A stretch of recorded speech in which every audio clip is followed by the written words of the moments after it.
Hey, good morning, guys. Thanks for joining us on this 2-Minute Truth. Hey, do you have a friend or a loved one that you've been praying for and your heart aches because, man, you just can't see the light at the end of the tunnel for them? Possibly you might even feel like, you know what, they're a lost cause.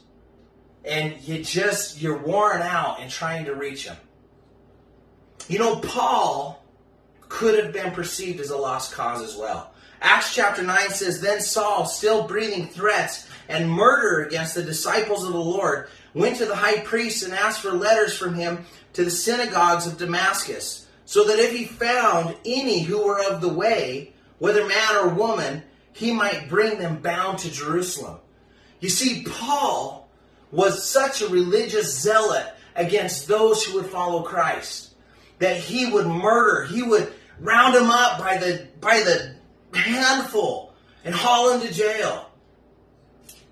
But then God. You see, it's that but then God moment. And again, many people probably thought Paul, in fact, I know many people thought Paul was a lost cause. You see, after his visit from Christ on the road to Damascus, God revealed himself to Ananias, and he said, Then Ananias answered, Lord, I have heard from many about this man, how much harm he has done to your saints in Jerusalem. And here he has authority from the chief priests to bind all who call on your name. But the Lord said to him, Go, for he is a chosen vessel of mine to bear my name before Gentiles, kings, and children of Israel.